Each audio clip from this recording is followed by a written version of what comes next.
नमस्कार मित्रों, स्वागत है आपका अपने यूट्यूब चैनल पर।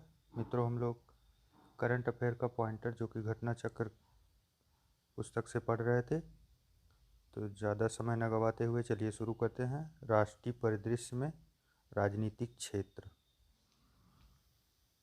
इसमें पहला है 15 नवंबर 2021 को हरियाणा सरकार की अधिसूचना के अनुसार निजी क्षेत्र की नौकरी में स्थानीय लोगों को 75% आरक्षण का कानून लागू होगा।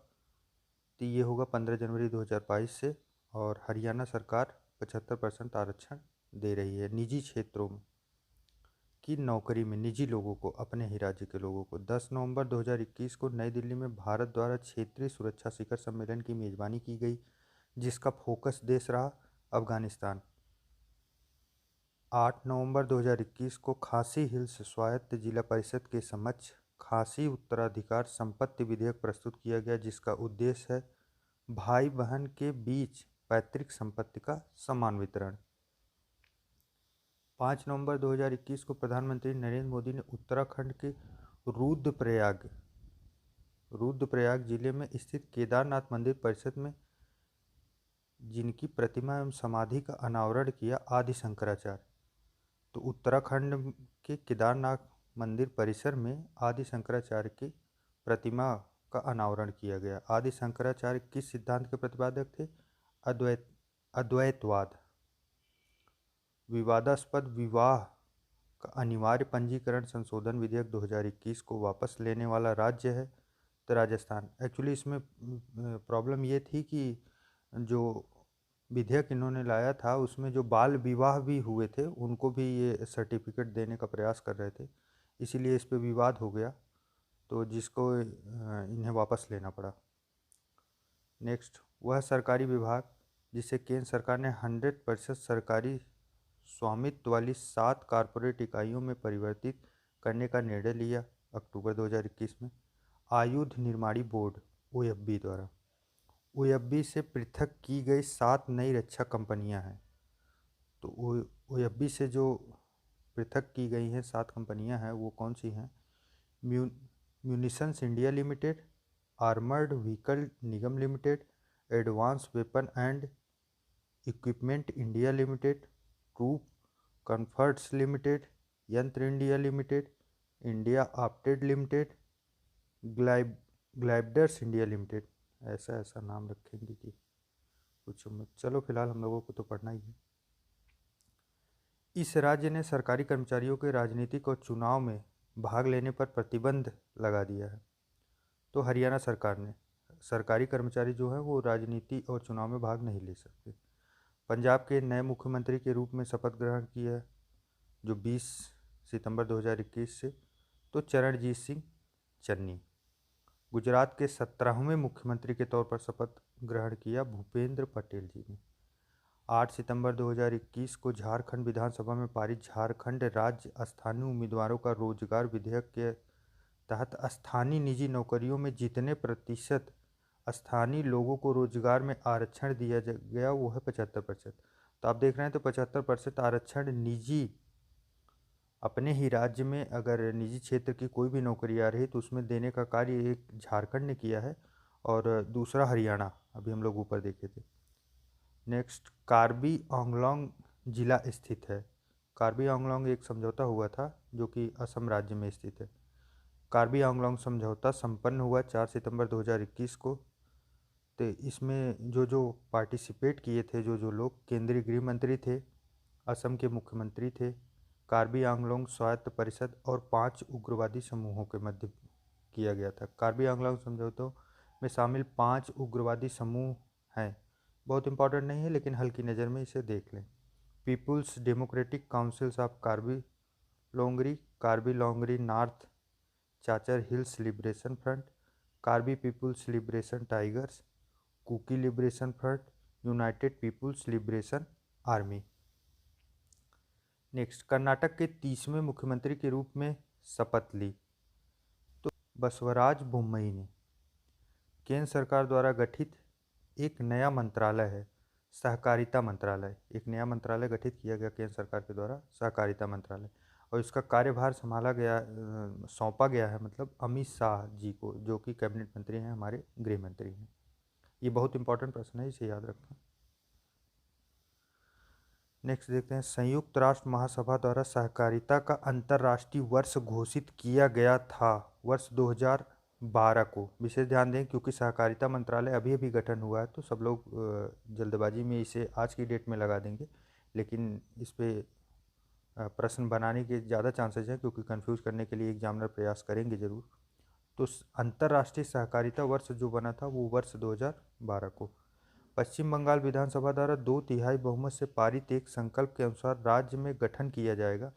तो पश्चिम बंगाल इस समय प्रयास कर रहा है, विधान परिषद के गठन का प्रयास कर रहा है, जो कि उसके विधानसभा से 2/3 बहुमत से पारित हुआ।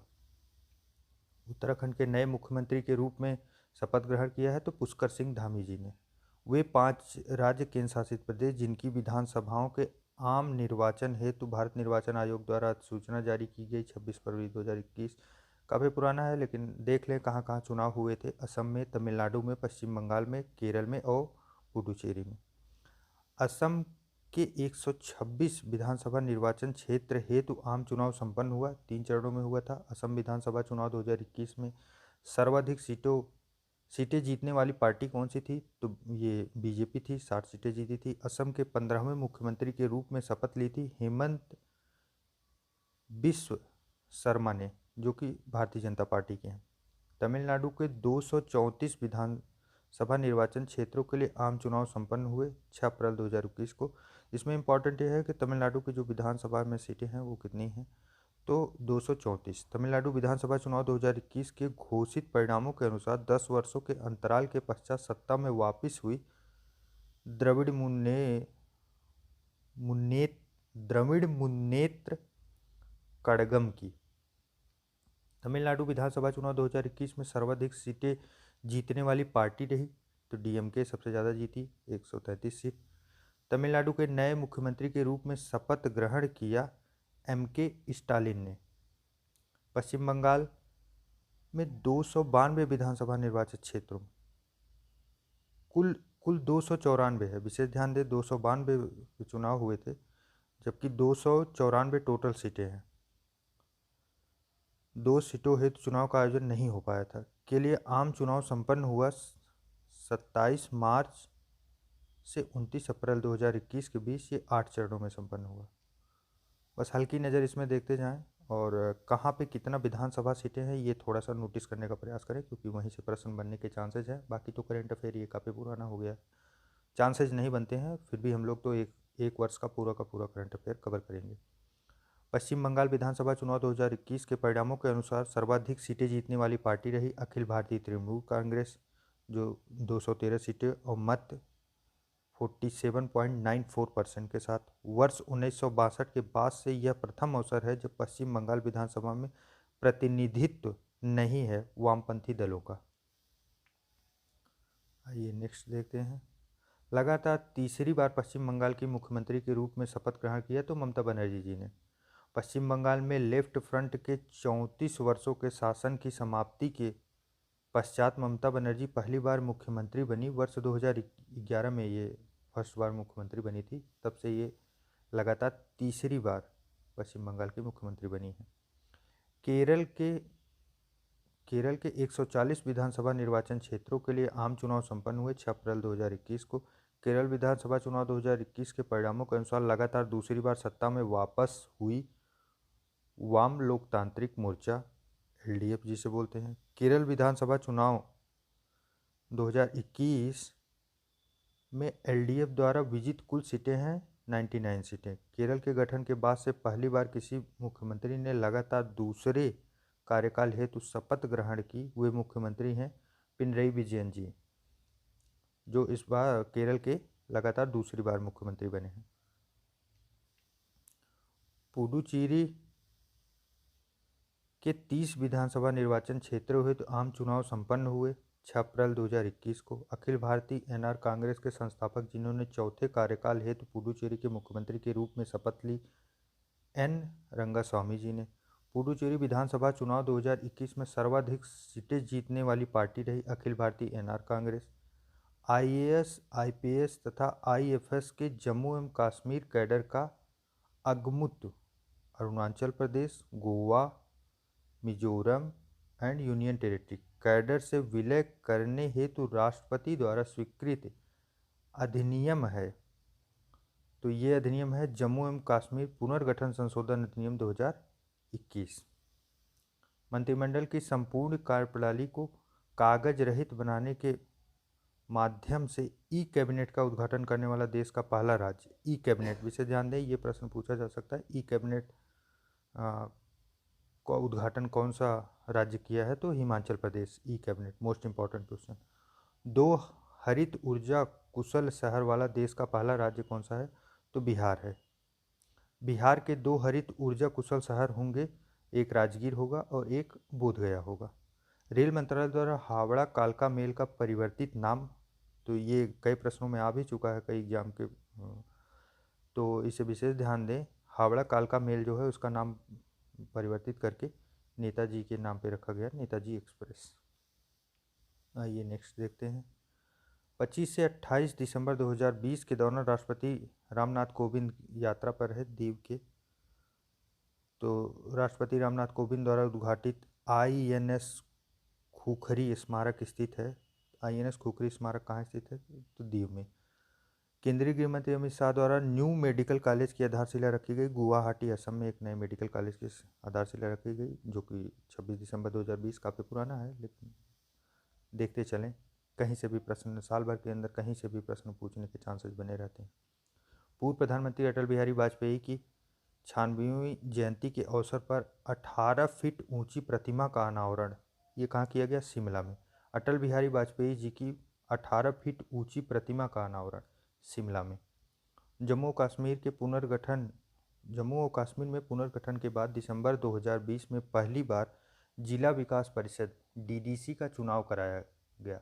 जम्मू और कश्मीर केंद्र शासित प्रदेश में जिला विकास परिषद की सीटों की कुल संख्या 280 है।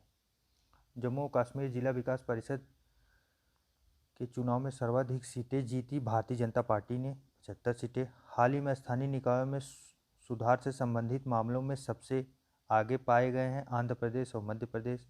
वर्ष 1971 में भारतीय सशस्त्र सेनाओं द्वारा पाकिस्तान पर जीत की 50वीं वर्षगांठ 16 दिसंबर 2021 को मनाई जाएगी। केंद्र सरकार द्वारा 16 दिसंबर 2020 से 16 दिसंबर 2021 तक की अवधि को घोषित किया गया है स्वर्णिम विजय वर्ष। तो ये प्रश्न बन सकता है, स्वर्णिम विजय वर्ष कब से कब को घोषित किया गया है? 16 दिसंबर 2020 से 16 दिसंबर 2021 तक। किसके उपलक्ष्य में? वर्ष 1971 में, जब भारत ने पाकिस्तान पर विजय पाया था और एक नए देश का जन्म हुआ, बांग्लादेश। प्रधानमंत्री नरेंद्र मोदी ने नई दिल्ली में देश के एक नए संसद भवन का भूमि पूजन एवं शिलान्यास किया। तो नए संसद भवन का जो भूमि पूजन हुआ 10 दिसंबर 2020 को, नए संसद भवन का निर्माण किया जा रहा है सेंट्रल विस्टा प्रोजेक्ट के अंतर्गत। विशेष ध्यान दें, सेंट्रल विस्टा प्रोजेक्ट। ये प्रश्न लगातार बने रहेंगे और एक ऐसा प्रश्न है जो मुझे लगता है कि 2-3 वर्षों तक करंट अफेयर के लिए या फिर स्टैटिक जीके के लिए प्रश्न ये बना रहेगा। नए संसद भवन में लोकसभा सदस्यों के बैठने की क्षमता, लोकसभा विशेष ध्यान दें 888 है, जबकि राज्यसभा में बैठने की क्षमता 384। और इस प्रोजेक्ट को बनाने वाली कंपनी अगर कहें तो वो टाटा है। नए संसद भवन के बनकर तैयार हो जाने की संभावना है वर्ष 2022 तक। 2022 तक ये बनके तैयार हो जाएगी, जो कि भारत की आज़ादी का 75वां वर्षगांठ भी होगा। आइए देखते हैं नेक्स्ट। 12 नवंबर 2020 को प्रधानमंत्री नरेंद्र मोदी द्वारा वीडियो कॉन्फ्रेंसिंग के माध्यम से जवाहरलाल नेहरू विश्वविद्यालय में अनावरण किया गया। तो जेएनयू में स्वामी विवेकानंद की प्रतिमा का अनावरण किया गया। भारतीय सेना की खुफिया एजेंसियों द्वारा संचालित एक ऑपरेशन के दौरान उल्फा आई के इस कमांडर ने आत्मसमर्पण किया। एसएस कर्नल दृष्टि राज खोवा ने अपने 4 साथियों सहित। बिहार विधानसभा चुनाव 2020 में आयोजित किए गए 3 चरणों में, जो कि काफ़ी पुराना है, चुनाव आयोग द्वारा बिहार विधानसभा चुनाव 2020 के दौरान आदर्श चुनाव आचार संहिता के उल्लंघन मामले इस ऐप के माध्यम से दर्ज किए गए।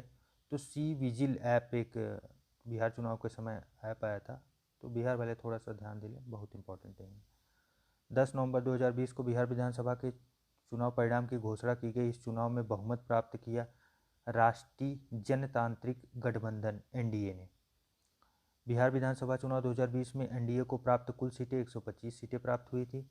बिहार विधानसभा कुल 243 सीटें, इसे ध्यान दें, ये पूछा जा सकता है। बिहार विधानसभा कुल 243 सीटें में सरकार बनाने के लिए आवश्यक सीटें तो आधे से +1 एक ज़्यादा 122 सीटें होंगी।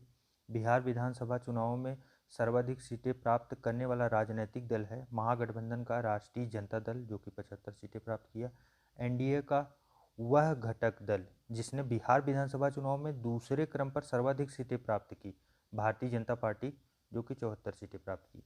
बिहार विधानसभा चुनाव 2020 में डाले गए मतों का कुल प्रतिशत कितना था, तो 57.05% था, पोलिंग परसेंटेज जिसे बोलते हैं। बिहार विधानसभा चुनाव 2020 में सर्वाधिक मत प्रतिशत प्राप्त करने वाला दल रहा राष्ट्रीय जनता दल 23.11%। बिहार विधानसभा चुनाव 2020 में भारतीय राष्ट्रीय कांग्रेस द्वारा विजित सीटों की संख्या 19 रही। 7वीं बार बिहार के मुख्यमंत्री के रूप में शपथ ग्रहण की नीतीश कुमार ने। कितनी बार? 7वीं बार बिहार के मुख्यमंत्री। विशेष ध्यान दें, काफ़ी इंपॉर्टेंट ये फैक्ट बन सकता है कि नीतीश कुमार इस बार बिहार के मुख्यमंत्री कितनी बार वो बने हैं, तो ये प्रश्न इंपॉर्टेंट हो सकता है 7वीं बार। आइए अब एक दृष्टि डालते हैं योजनाओं परियोजनाओं पर, जो कि बहुत इम्पॉर्टेंट है और आजकल तो लगभग ट्रेंड सा चल रहा है कि ज़्यादा प्रश्न यहीं से बनते हैं करंट अफेयर के। तो ज़्यादा समय न गवाते हुए चलिए शुरू करते हैं। 10 नवंबर 2021 को प्रधानमंत्री की अध्यक्षता वाली केंद्रीय मंत्रिमंडल ने संसद स्थानीय क्षेत्र विकास योजना एमपी लैंड्स को पुनर्बहाल किया। 15वें वित्त आयोग की अवधि के साथ साथ वित्त वर्ष 2025-26 तक के लिए। तो एमपी लैंड्स योजना की बात की गई। यहाँ पे आप ध्यान दें, 15वें वित्त आयोग की बात की गई है। तो 15वां वित्त आयोग, जो कि काफ़ी इम्पोर्टेंट बना रहा है और भी आगे भी चलता रहेगा, तो इसके अध्यक्ष के रूप में अगर देखें तो इसके अध्यक्ष थे एन.के. सिंह। और इस समिति को गठन जो किया गया था कि सिफारिश के लिए, ये 2017 में किया गया था।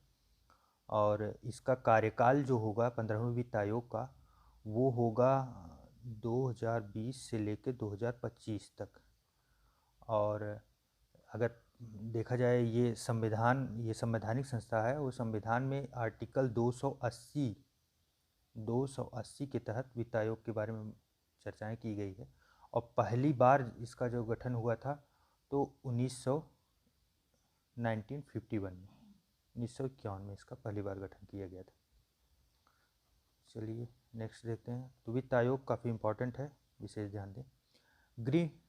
केंद्रीय गृह मंत्री अमित शाह ने अमूल के 75वें स्थापना वर्ष समारोह के दौरान सहकारिता के लिए डेयरी सहकार योजना का शुभारंभ किया। तो अमूल के 75वें वर्षगांठ के समारोह में आणंद, गुजरात में, आप लोग जानते हैं कि आणंद में ही अमूल का जो मेन ब्रांच है, या कहें तो जन्मदाता वहीं से हुआ है, तो वहाँ से प्रारंभ हुआ। भारत के स्वास्थ्य देखभाल अवसंरचना को सुदृढ़ करने संबंधी देश की सबसे बड़ी परियोजनाओं में से एक है। तो प्रधानमंत्री आयुष्मान भारत स्वास्थ्य अवसंरचना मिशन, प्रधानमंत्री नरेंद्र मोदी ने पीएम आयुष्मान भारत स्वास्थ्य अवसंरचना मिशन का शुभारंभ किया था। तो 25 अक्टूबर 2021 को किया था, वाराणसी, उत्तर प्रदेश से। यूपी वाले विशेष ध्यान दें, इंपॉर्टेंट है और आ भी सकता है। पीएम आयुष्मान भारत स्वास्थ्य अवसंरचना मिशन के तहत स्थापित किए जाने वाले संस्थाओं में शामिल है national institution for one health, 4 नए राष्ट्रीय विषाणु विज्ञान संस्थान, जिसे नेशनल इंस्टीट्यूट फॉर वायरोलॉजी भी कहते हैं। प्रधानमंत्री आयुष्मान भारत स्वास्थ्य अवसंरचना मिशन के तहत स्वास्थ्य देखभाल अवसंरचना के निर्माण में निवेश की जाने वाली राशि है तो 64,000 करोड़ रुपए का निवेश इसमें किया जाएगा। रक्षा मंत्री राजनाथ सिंह ने सेला सुरंग, कीवर्ड पकड़ें, सेला सुरंग के अंतिम चरण के निर्माण कार्य का वीडियो कॉन्फ्रेंसिंग द्वारा शुभारंभ किया। यह स्थित है, तो इसमें प्रश्न यही बन सकता है, सेला सुरंग कहाँ स्थित है, जो अरुणाचल प्रदेश में है। पश्चिम कामेंग जिला में। तो ये पश्चिम कामेंग उतना इम्पोर्टेंट नहीं है, अरुणाचल प्रदेश में स्थित है सेला सुरंग। 13 अक्टूबर 2021 को प्रधानमंत्री नरेंद्र मोदी ने मल्टी मॉडल कनेक्टिविटी के लिए जिस राष्ट्रीय मास्टर प्लान का शुभारंभ किया, पीएम गति शक्ति, ये बहुत इंपॉर्टेंट कीवर्ड है, आप इसे बहुत इंपॉर्टेंट, मोस्ट इंपॉर्टेंट में डालें, क्योंकि जो योजनाएं परियोजनाएं आई हैं और जो बजट हमारा पेश हुआ है, सबके केंद्र में ये काफ़ी इम्पॉर्टेंट रहा है। और मुझे तो लगता है कि भविष्य में भविष्य का सारा रोड मैप जो गवर्नमेंट का है वो इसी शुभारंभ से आप देख सकते हैं। तो आप देखेंगे कि पीएम गति शक्ति में 6 स्तंभ हैं जिनके ऊपर ये काफ़ी ज़्यादा टारगेट किया जा रहा है। तो पहला है व्यापकता, जिसे कंप्रहेंसिवनेस कहते हैं, प्राथमिकता, प्रायोरिटाइजेशन और अधिकतम उपयोग, ऑप्टिमाइजेशन, सामंजस्यीकरण, सिंक्रोनाइजेशन और विश्लेषणात्मकता, एनालिटिकल और गतिशीलता, डायनेमिक्स। तो इसे 2-3 बार पढ़ें, इसे मोस्ट इम्पॉर्टेंट में डालें, क्योंकि यहाँ से प्रश्न पूछ सकते हैं कि इन 6 में से कौन सा पिलर नहीं है। ये नेक्स्ट देखते हैं, पीएम गति शक्ति राष्ट्रीय मास्टर प्लान के कार्यान्वयन, निगरानी आदि हेतु एक त्रिस्तरीय प्रणाली डिजाइन की गई है, जिसमें शामिल है सचिवों का एक अधिकार प्राप्त समूह, ईजीओज, और नेक्स्ट 2 कौन है, नेटवर्क योजना समूह, एनपीजी जिसे बोलते हैं, तकनीकी सहायता इकाई, टीएसयू। पीएम गति शक्ति राष्ट्रीय मास्टर प्लान के विकास एवं कार्यान्वयन की निगरानी हेतु गठित सचिवों के अधिकार प्राप्त समूह, ईजीओज की सदस्य संख्या है कितनी, 20। पीएम गति शक्ति राष्ट्रीय मास्टर प्लान के तहत गठित सचिवों के अधिकार प्राप्त समूह के अध्यक्ष कैबिनेट सचिव हैं।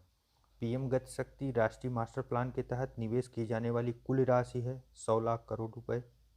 आप देख सकते हैं 100 लाख करोड़ रुपए इन्वेस्ट किया जाएगा, तो आप समझ सकते हैं कि ये कितनी इम्पोर्टेंट योजना और परियोजना है।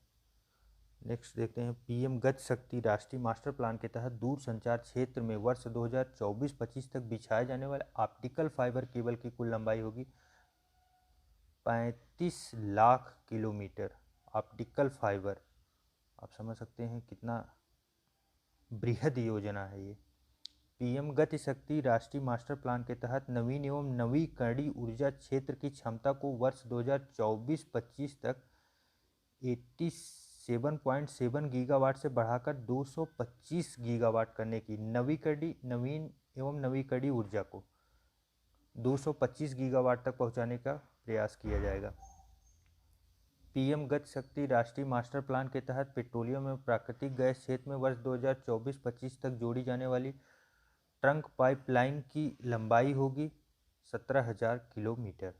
पीएम गति शक्ति राष्ट्रीय मास्टर प्लान के तहत सभी राज्यों को ट्रंक प्राकृतिक गैस पाइपलाइन नेटवर्क से जोड़ा जाना प्रस्तावित है।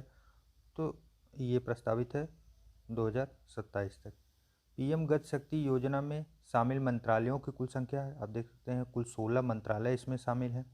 12 अक्टूबर 2021 को प्रधानमंत्री नरेंद्र मोदी की अध्यक्षता में केंद्रीय मंत्रिमंडल ने निरंतर अच्छे परिणाम देने वाले स्वच्छ भारत मिशन अर्बन को जारी रखने की मंजूरी दी वर्ष 2025-26 तक। SBMU स्वच्छ भारत मिशन अर्बन की शुरुआत हुई थी 2 अक्टूबर 2014 को। 12 अक्टूबर 2021 को प्रधानमंत्री नरेंद्र मोदी की अध्यक्षता में केंद्रीय मंत्रिमंडल ने नवीकरण और शहरी परिवर्तन के लिए अटल मिशन अमृत को जारी रखने की अनुमति प्रदान की 2025-26 तक। तो विशेष करके ध्यान दें, ज़्यादा करके सभी सन जो हैं 25-26 तक टारगेट पे रखे गए हैं। अमृत 2.0 के लिए कुल सांकेतिक परिव्यय है 2,77,000 करोड़ रुपए। ये भी काफ़ी इम्पोर्टेंट है, ध्यान रखें। नेक्स्ट, नवीकरण और शहरी परिवर्तन के लिए अटल मिशन अमृत का शुभारंभ प्रधानमंत्री नरेंद्र मोदी द्वारा किया गया था। जून 2015 से अमृत योजना चल रही है। तो ज़्यादा करके इसका फर्स्ट वर्जन ही पूछते हैं कि ये योजना कब लॉन्च की गई थी, नया वाला डेट नहीं, यही विशेष ध्यान दें, जून 2015 से अमृत योजना चल रही है। देश के युवाओं की नियोजनीयता को बढ़ाने के उद्देश्य से केंद्रीय श्रम एवं रोजगार मंत्रालय और माइक्रोसॉफ्ट इंडिया की संयुक्त पहल है 30 सितंबर 2000 के डीजी सक्षम। ये प्रश्न किसी एग्जाम में आया भी था, इसे विशेष ध्यान दें। ये माइक्रोसॉफ्ट इंडिया और रोजगार केंद्रीय श्रम एवं रोजगार मंत्रालय, इन दोनों के बीच में डीजी सक्षम चलाया जा रहा है। नेक्स्ट, 1 अक्टूबर 2021 को प्रधानमंत्री नरेंद्र मोदी द्वारा शहरी क्षेत्रों के कार्यांतरण के लिए जिन 2 मिशनों का शुभारंभ किया गया, स्वच्छ भारत मिशन शहरी 2.0 और अमृत 2.0। SBMU 2.0 के तहत सभी सांविधिक निकायों स्टैट्यूटरी टाउन्स को न्यूनतम इस श्रेणी के अंतर्गत लाना अनिवार्य है। तो ये ODF प्लस के अंतर्गत लाना अनिवार्य है। ODF का जो फुल फॉर्म होता है ओपन डिफेक्शन फ्री, या तो इसे हिंदी में आप कहें तो खुले में शौच से मुक्ति। नेक्स्ट, SBMU 2.0 के तहत 1 लाख से कम जनसंख्या वाले सभी शहरों को इस श्रेणी के अंतर्गत लाना प्रस्तावित है, तो ODF++। अमृत 2.0 के तहत इतने नगरों शहरों को कुल सुरक्षित बनाना प्रस्तावित है, लगभग 4700। अमृत 2.0 अभियान के तहत इतने शहरी परिवारों को नल कनेक्शन प्रदान किया जाएगा। तो अमृत 2 का जो लक्ष्य है वो रखा गया है 2.68 करोड़ लोगों को नल कनेक्शन दिया जाए शहरों में। पूर्व में चल रही मध्याह्न भोजन योजना के स्थान पर केंद्र सरकार द्वारा स्वीकृत योजना है, तो ये मध्याह्न भोजन योजना, जिसे आप मिड डे मील कहते थे, इसका नाम परिवर्तित करके नाम रखा गया प्रधानमंत्री पोषण शक्ति निर्माण योजना। प्रधानमंत्री पोषण शक्ति निर्माण योजना का क्रियान्वयन अवधि है, तो ये 2021-22 से लेकर 2025-26, आप देख रहे हैं ज़्यादा करके सभी योजनाएं 25-26 तक ही हैं। प्रधानमंत्री कौशल विकास योजना के तत्वावधान में प्रारंभ की गई योजना है रेल कौशल विकास योजना। रेल कौशल विकास योजना के तहत जिन 4 ट्रेडों में प्रशिक्षण प्रदान किया जाएगा वे है electrician, welder, machinist and fitter. 18 अगस्त 2021 को प्रारंभ राष्ट्रीय खाद्य तेल ऑयल पाम, जिसे ताड़ मिशन के अंतर्गत विशेष रूप से ध्यान केंद्रित किया जाएगा इसमें पूर्वोत्तर क्षेत्र और अंडमान और निकोबार द्वीप समूह के लिए। प्रधानमंत्री उज्ज्वला योजना का शुभारंभ किया गया था, 2016 में शुरू किया गया था इसका, बलिया यूपी से। बहुत इंपॉर्टेंट प्रश्न है, कई बार परीक्षाओं में आ चुके हैं, आने के फिर भी बहुत ज़्यादा चांसेज हैं, तो विशेष ध्यान दें। प्रधानमंत्री नरेंद्र मोदी ने प्रधानमंत्री उज्ज्वला योजना 2.0, इसका भी डेट तो नहीं पूछ सकते, लेकिन मुझे जहाँ तक उम्मीद है ये पूछ सकते हैं कि कहाँ से स्टार्ट किया गया 2.0, तो ये महोबा आपके उत्तर प्रदेश से। 2 अगस्त 2021 को प्रधानमंत्री नरेंद्र मोदी द्वारा लॉन्च ई-रूपी है, एक डिजिटल भुगतान समाधान। ई-रूपी का विकास किया है भारतीय राष्ट्रीय भुगतान निगम NPCI ने। 3 परिवर्तनकारी शहरी मिशन जिनके लॉन्च होने की 6वीं वर्षगांठ आवासन एवं शहरी कार्य मंत्रालय द्वारा मनाई गई 25 जून 2021 को। तो पहला है स्मार्ट सिटीज मिशन और सेकंड है AMRUT Atal mission for urban rejuvenation and urban transformation. तीसरा प्रधानमंत्री आवास योजना शहरी। भारत सरकार के स्मार्ट सिटीज मिशन के तहत आयोजित प्रतियोगिता, जिसके परिणाम आवासन एवं शहरी कार्य मंत्रालय द्वारा जारी किए गए इंडिया स्मार्ट सिटीज अवार्ड्स प्रतियोगिता ISAC 2020। ISAC 2020 के तहत घोषित सिटी अवार्ड के संयुक्त विजेता इंदौर और सूरत। ये 2020 का करंट अफेयर है, बस हल्की नज़र रखें क्योंकि अभी नया अपडेट आया नहीं है, तो पुराने में से अगर प्रश्न बनने होंगे सिटी अवार्ड से तो यहीं से आएंगे। ISAC 2020 के तहत घोषित राज्य अवार्ड स्टेट अवार्ड में उत्तर प्रदेश प्रथम स्थान पाया है, जबकि दूसरे स्थान पर MP है और तीसरे स्थान पर तमिलनाडु। ISAC 2020 के तहत घोषित केंद्र शासित प्रदेश अवार्ड यूनियन टेरिटरी अवार्ड का विजेता चंडीगढ़ है। ISAC 2020 के तहत घोषित स्मार्ट सिटी लीडरशिप अवार्ड के 3 शीर्ष विजेता। लीडरशिप अवार्ड में आपके अहमदाबाद पहले नंबर पे, वाराणसी दूसरे पे और रांची तीसरे पे था। Climate smart citizen assessment framework 2.0 के तहत शीर्ष 9 प्रदर्शनकर्ता शहर जिन्हें 4 स्टार रेटिंग प्रदान की गई, तो ये है सूरत, इंदौर, अहमदाबाद, पुणे, विजयवाड़ा, राजकोट, विशाखापत्तनम, पिंपरी चिचवाड़ और बड़ोदरा। 30 वर्ष से कम आयु के युवा और नवोदित लेखकों को प्रशिक्षित करने के लिए उच्च शिक्षा विभाग, शिक्षा मंत्रालय, भारत सरकार द्वारा लॉन्च योजना है। तो युवा प्रधानमंत्री योजना, युवा का फुल फॉर्म इसमें क्या है? Prime minister scheme for mentoring young author. Young author मतलब युवा का जो ज़्यादा करके इसमें यंग ऑथर मतलब आप समझ सकते हैं कि मतलब युवा लेखक जो हैं उनको बढ़ावा देने के लिए प्रयास किया जा रहा है। युवा योजना के संदर्भ में युवा का पूर्ण रूप है young upcoming and versatile authors, वही हुआ जो भी हम लोग पढ़े हैं। युवा योजना अंग है India@75 परियोजना, आज़ादी का अमृत महोत्सव का अंग है। खेतों में पराली जलाने से होने वाली वायु प्रदूषण की समस्या का समाधान करने और ताप विद्युत उत्पादन में कार्बन फुटप्रिंट को कम करने के लिए केंद्रीय विद्युत मंत्रालय द्वारा इस मिशन की स्थापना का निर्माण किया गया है। कोयला आधारित तापीय विद्युत संयंत्रों में बायोमास के प्रयोग पर राष्ट्रीय मिशन। उच्च क्षमता के सौर फोटोवोल्टिक मॉड्यूल में गीगावाट स्तरीय उत्पादन क्षमता प्राप्त करने के उद्देश्य से केंद्रीय मंत्रिमंडल द्वारा अनुमोदित उत्पादन संबंध इंसेंटिव PLI योजना 7 अप्रैल 2021 national programme on high efficiency solar PV modules. Next, ग्रामीण क्षेत्रों में प्रत्येक परिवार को 10 रुपये प्रति बल्ब की वहनीय दर से उच्च गुणवत्ता के LED बल्ब प्रदान करने हेतु ग्राम उजाला योजना की शुरुआत की गई वाराणसी से। ग्राम उजाला योजना 10 रुपये में प्रति LED बल्ब दिया जाएगा, जो 24 मार्च 2021 को। ग्राम उजाला योजना के तहत उच्च गुणवत्ता के LED बल्बों का वितरण किया जाएगा। Convergence energy services limited CESL के द्वारा। ग्राम उजाला योजना पूर्णतः वित्त पोषित है कार्बन क्रेडिट्स द्वारा। ग्राम उजाला योजना के प्रथम चरण में जिन क्षेत्रों में 1.5 करोड़ LED बल्बों का वितरण किया जाएगा वे हैं आरा बिहार, वाराणसी उत्तर प्रदेश, विजयवाड़ा आंध्र प्रदेश, नागपुर महाराष्ट्र और पश्चिमी गुजरात के गाँव में। जम्मू एवं कश्मीर प्रशासन द्वारा रतले जलविद्युत परियोजना के कार्यान्वयन के लिए जिस संयुक्त उद्यम कंपनी के निगमन को मंजूरी दी गई, तो रतले जलविद्युत ऊर्जा निगम। तो ये विशेष इसमें ध्यान देना, जम्मू कश्मीर में रतले जलविद्युत परियोजना कहाँ स्थित है? जम्मू कश्मीर में।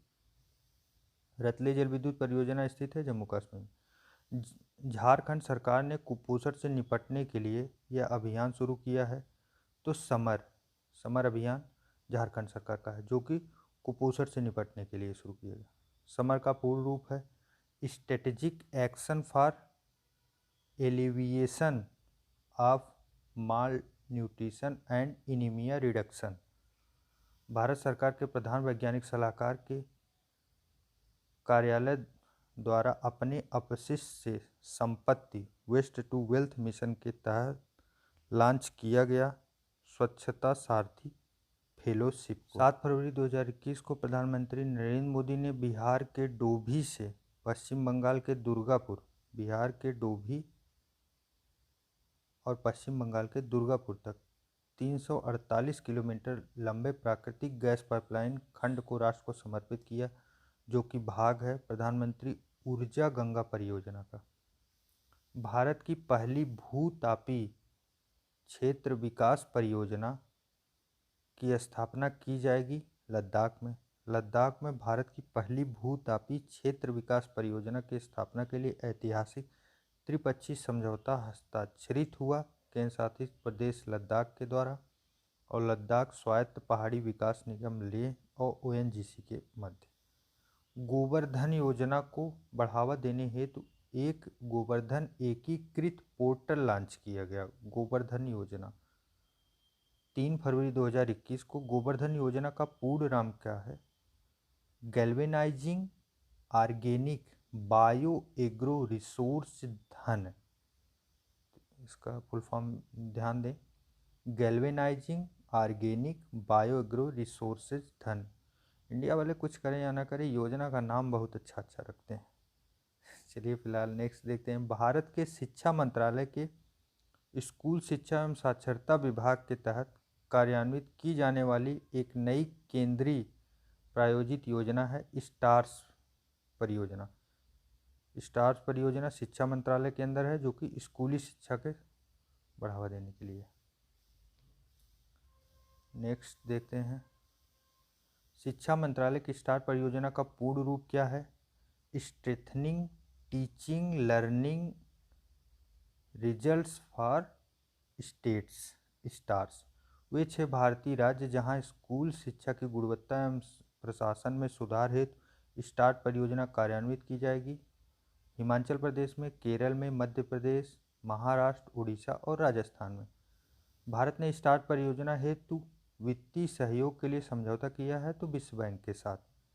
24 जनवरी 2021 को राष्ट्रीय बालिका दिवस, पहला तो प्रश्न यही बनेगा कि राष्ट्रीय बालिका दिवस कब है, तो वो 24 जनवरी को के अवसर पर पंख अभियान लॉन्च किया था मध्य प्रदेश सरकार ने। पंख का फुल फॉर्म है protection awareness nutrition knowledge and health, सुरक्षा जागरूकता पोषण ज्ञान और स्वास्थ्य। 18 जनवरी 2021 को प्रधानमंत्री नरेंद्र मोदी ने इन 2 मेट्रो रेल परियोजनाओं का शिलान्यास किया। एक अहमदाबाद मेट्रो रेल परियोजना है जिसका दूसरा चरण, और सूरत मेट्रो रेल परियोजना। 2 नई रेल प्रौद्योगिकियां जिनकी घोषणा केंद्रीय बजट 2021-22 में की गई थी, तो मेट्रो लाइन और मेट्रो नियो। 15 जनवरी 2021 को कौशल विकास एवं उद्यमिता मंत्रालय द्वारा देश भर के लगभग 717 जिलों में इस योजना के तीसरे चरण का शुभारंभ किया गया। प्रधानमंत्री कौशल विकास योजना। 15 जनवरी 2021 को प्रधानमंत्री कौशल विकास योजना 3.0 का शुभारंभ किया गया कौशल विकास और उद्यमिता मंत्रालय द्वारा। 7 जनवरी 2021 को वर्चुअल माध्यम से western dedicated freight corridor 306 kilometre लंबे रेवाड़ी मदार खंड को राष्ट्र को समर्पित किया। प्रधानमंत्री मोदी जी ने। वेस्टर्न डेडिकेटेड फ्रेट कॉरिडोर की प्रस्तावित कुल लंबाई है 1506 किलोमीटर। फ्रेट कॉरिडोर का मतलब ये हुआ ना कि ऐसी रेल की पटरी बनाई जाएगी, ऐसी पटरी बनेगी जिस पे सिर्फ मालगाड़ियाँ ही जाएंगी और जो जल्दी से जल्द सभी गुड्स का डिलीवरी कर पाएँ समय समय पर, इसीलिए ये खास करके ये परियोजना पे ध्यान दिया गया। तो वेस्टर्न फ्रेट कॉरिडोर। 7 जनवरी, यहाँ पे आप देखिए, डेडिकेटेड फ्रेट कॉरिडोर है भारतीय रेलवे का समर्पित मालवाहक गलियारा। 7 जनवरी 2021 को वर्चुअल माध्यम से विश्व की पहली डबल स्टैक लॉन्ग हाल कंटेनर ट्रेन को हरी झंडी दिखाकर रवाना किया। प्रधानमंत्री नरेंद्र मोदी ने। विश्व की पहली डबल स्टैक लॉन्ग हाल कंटेनर ट्रेन का संचालन किया जा रहा है न्यू अटेली हरियाणा से न्यू किशनगंज राजस्थान तक। देखिए, जब कहीं पे पहला लगे तो आप उसे विशेष ध्यान दें कि वो प्रश्न बार बार बनने के लिए ज़्यादा इम्पोर्टेंट बन जाते हैं, क्योंकि एग्जामिनर वहीं से ज़्यादा प्रश्न बनाते हैं। नेक्स्ट देखते हैं, देश भर में दलित एवं वंचित बच्चों को ऑनलाइन कक्षाओं में शामिल होने हेतु स्मार्टफोन उपलब्ध कराने के उद्देश्य से एमआई इंडिया ने अभिनेता सोनू सूद के साथ मिलकर इस एक नई शिक्षा पहल की घोषणा की है, जिसका नाम है शिक्षा हर हाथ, #शिक्षा हर हाथ। बौद्धिक संपदा साक्षरता और पेटेंट के संबंध में जागरूकता के सृजन हेतु भारत सरकार द्वारा लॉन्च अभियान है कपिला। कपिला का पूर्ण नाम है Kalam program for intellectual property literacy and awareness campaign. हाल ही में मुख्यमंत्री बागायत विकास मिशन की घोषणा की गई। तो गुजरात सरकार के द्वारा 1 जनवरी 2021 को प्रधानमंत्री नरेंद्र मोदी ने वीडियो कॉन्फ्रेंसिंग के माध्यम से लाइट हाउस परियोजना की आधारशिला रखी। 6 राज्यों में उत्तर प्रदेश, त्रिपुरा, झारखंड, तमिलनाडु, गुजरात और मध्य प्रदेश में लाइट हाउस मॉडल आवासीय परियोजना है जो संबंधित है global housing technology challenge India.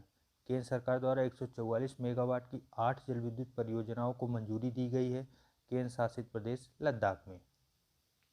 केंद्र शासित प्रदेश लद्दाख में 8 जल विद्युत परियोजनाएं स्थापित की जाएंगी सिंधु एवं उनकी सहायक नदियों पर।